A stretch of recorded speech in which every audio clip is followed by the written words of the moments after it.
Origin hardening is where you make your own infrastructure resilient, so upstream mitigations have a chance to work and you do not self-destruct under load. Rate limiting at the edge and application tiers, auto-scaling policies that produce graceful capacity expansion, and circuit breakers that prevent cascading failures are the operational levers you tune before an attack. Rate limits should be context-aware and tied to identity or session tokens rather than blunt IP caps when possible. And auto-scaling must be paired with health probes and throttles so scaling does not amplify the problem. Circuit breakers intentionally fail fast to preserve core functions and allow gradual recovery. Instrumentation matters. Application metrics, queue lengths, error rates, and autoscale events form the evidence you will show to explain why you chose to fail or scale at particular thresholds during an incident and how that preserved essential operations. Man in the middle, or MITM, risks live at the intersection of authentication and transport. Preventing them relies on rigorous transport layer security, strict transport policies, and additional protections for administrative channels. First, enforce modern transport layer security, TLS, and strong cipher suites, and ensure that certificate validation is not bypassed by permissive libraries or client code. HTTP Strict Transport Security, or HSTS, reduces downgrade risk on web browsers, and certificate pinning, where feasible, prevents unauthorized issuers from impersonating your endpoint for high-risk apps. Administrative interfaces should use Mutual Transport Layer Security, or MTLS, so both client and server authenticate each other. Beyond cryptography, tooling must validate certificate chains, check revocation via online certificate status protocol stapling where possible, and record handshake logs that preserve SNI and cert fingerprint evidence for later forensic review. Local network interception exploits basic frame and peer-level trust. Protect these environments with low glamour but high-value controls such as port security, DHCP snooping, and ARP inspection. Address Resolution Protocol, ARP, spoofing, and rogue gateway insertion are practical routes to local MITM, and the countermeasures are deterministic. Configure port security to limit learned MACs per port.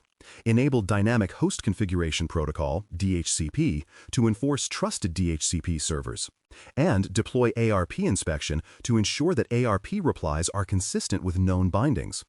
Supplement these with network access control that ties devices to identity and with physical controls on switch consoles.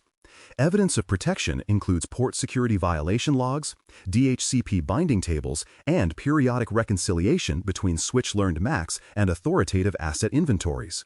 DNS integrity is critical because name resolution shapes reachability and can be a vehicle for redirection and poisoning. Protect it with signed zones, validated resolvers, and strict update controls. Domain Name System Security Extensions, or DNSSE, adds cryptographic signatures to zone data and prevents off-path tampering of responses, while resolver hardening ensures clients do not silently accept recursive answers from untrusted servers. Limit dynamic updates to authenticated channels and maintain change approval workflows and signed change logs so any zone alteration has a clear provenance. Protect resolver egress with allow lists and monitor for anomalous high-entropy queries which can indicate tunneling or poisoning attempts. Forensics in DNS incidents are anchored in resolver query logs, zone file histories, and cryptographic key rotation records that show who changed what and when. Routing integrity is a fundamentally different class of threat, but one with massive blast radius. Harden routing with best practices for Border Gateway Protocol, filtered announcements, and, where supported, Resource Public Key Infrastructure, or RPKI. Validate customer prefixes, apply strict route filters in the control plane, and avoid accepting unconstrained advertisements from peers. RPKI ties prefix originations to cryptographic attestation, and while adoption varies by region, where available, it reduces the risk of accidental or malicious route hijack. Preserve BGP session logs, RPKI validation results, and filter change approvals as auditable items. In an incident, you will need the exact route objects, timestamps of announcements, and the change records that led to any modifications. Timely detection hinges on the right anomalies and fast escalation. For DDoS, latency spikes, packet loss, and sudden increases in resets or half-open sessions are early signals. For MITM, certificate mismatches, unexpected SNI values, or sudden increases in handshake errors flag trouble. For poisoning, abnormal name resolution patterns or inconsistent authoritative replies deserve attention. Root monitoring, flow collectors, and certificate transparency watchers provide a distributed set of probes that reduce blind spots. Alerts should route to a defined response path with playbooks attached, so the first responders know what to verify and which containment knobs they may safely twist. Crucially, detection telemetry must be preserved intact. Flow dumps, packet captures, and BGP logs are evidence, not ephemeral alarms. Rehearsal makes real responses fast and proportionate. Practice failover, traffic shifting, and provider coordination so you are not improvising under pressure. Conduct tabletop exercises that simulate activation of scrubbing services, BGP announcements or withdrawals, and CDN reconfiguration. Drill the exact communications with upstream providers and partners, ensure credentials and escalation numbers are current, and rehearse rollbacks so you can restore normal routing without oscillation. Validate autoscaling and circuit breaker behavior under synthetic attack loads in a controlled environment, and ensure logging captures the sequence of actions for post-mortem review. The output of drills is not just confidence, it is a set of timestamps and artifacts that prove you followed the plan. Cache poisoning attacks corrupt intermediary caches and cause clients to receive stale or malicious content. Defend caches with strict origin validation, secure caching headers, and sanitization of inputs used as cache keys. Ensure that cache keys incorporate canonical request components securely and avoid using untrusted inputs as part of the key. Use signed responses for sensitive content where possible, and validate content integrity at the client or proxy with cryptographic means. Apply conservative time-to-live values and require origin verification on cache misses so that a poisoned item is short-lived and easily flushed. Evidence of protection includes cache configuration snapshots, origin validation logs, signed content manifests, and cache hit/miss patterns showing expected behavior during simulated poisoning attempts. A realistic scenario ties many controls together so you can see choreography and evidence collection in practice. Imagine a mixed DDoS that saturates edge capacity while an attacker attempts a concurrent SSL stripping, or secure sockets layer stripping, against a subset of clients using a man-in-the-middle vector.